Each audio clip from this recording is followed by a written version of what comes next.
We've been hearing a lot about this red wave. Well, here to share his thoughts and wisdom on the matter as we inch closer to the November elections is Maurice Washington, chairman of the Charleston County Republican Party. Welcome back. Thanks for having me. So we're going to start where we left off in our last segment. We were talking about the U.S. Senate race. So we've got our incumbent, Tim Scott. Yes. He is extremely popular here in Washington and many other places around the country. Correct. Crystal Matthews is his Democratic challenger, and she has come under fire for some less than appreciated comments. So I want to get your take on what you think that race is going to produce as we get to November. Well, not only is Senator Scott well liked, well loved, he's also well financed, and that's very, very important. And we believe he's going to add strength to the ticket from top to bottom. What I appreciate most about the comments made by his opponent was the fact that the senator didn't find it worthy of a response from him, which shows that he's locked in on winning and serving and meeting the needs of the people of South Carolina with respect to her comments. It's typical Democratic playbook stuff, right? Where they play to people's fears rather than their hopes and desires. And we're not going to focus there as they are. We're going to focus on the positives and getting our message out to every voter so that this red wave is real and not fake. Yeah, what do you think about that? I mean, do you feel that as our society has been going through this very odd time, this shift, and crime is on the rise, and the economy is at the top of everyone's priority list. Gas prices are out of control.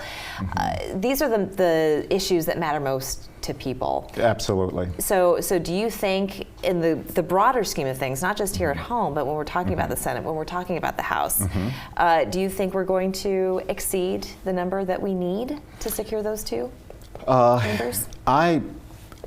The House, we're very confident that we will win back the House. The Senate is still up in the air, but we believe that we will win enough Senate seat to win both the House and win back the Senate. Americans are waking up and pushing back, and they're going to vote their conscience come November 8th, and I believe it's going to be good for Republicans.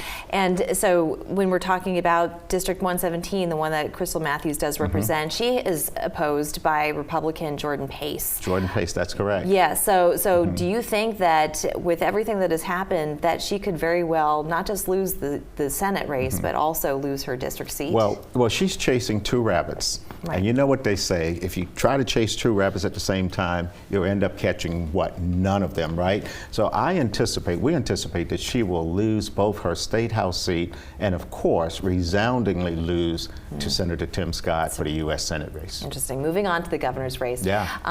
Joe Cunningham, he is taking on Governor Henry McMaster. Yeah. And people, how do you find people respond to Governor McMaster?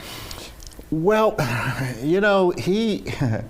he's a great guy with a great Southern charm to him, and the accent and everything else. Among Republicans, he's loved. Among moderate Democrats, they appreciate the fact that he never raised taxes, never closed the state during the pandemic, never cut services, and pushed back against Biden's unconstitutional mask and vaccine mandates. And more importantly, closed 2021 with the highest budget surplus, almost $3 billion.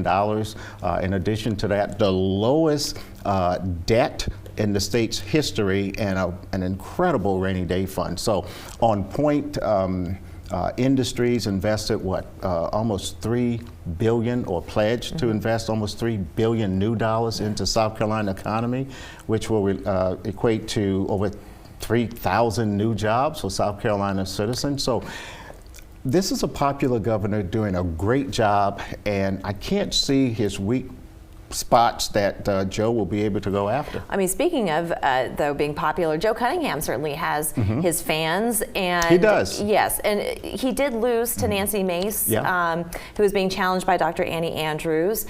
So are we thinking that we're going to keep Charleston, South Carolina's District 1 red? We're going to keep District 1 red. Nancy Mace has been an amazing congresswoman. You know, she is Mace. You know, she puts her constituents first and foremost in the politics of party backseat. But she is a true conservative. She's done some great things the short amount of time she served in the U.S. House, and we anticipate her winning and winning big in the 1st Congressional District. All right. Well, and people can find out more information by going to your website. Absolutely, CharlestonRepublicans.com. Wonderful. Maurice Washington, always a pleasure to have you. Thank you so very much much. for coming You in. bet. We're back after this.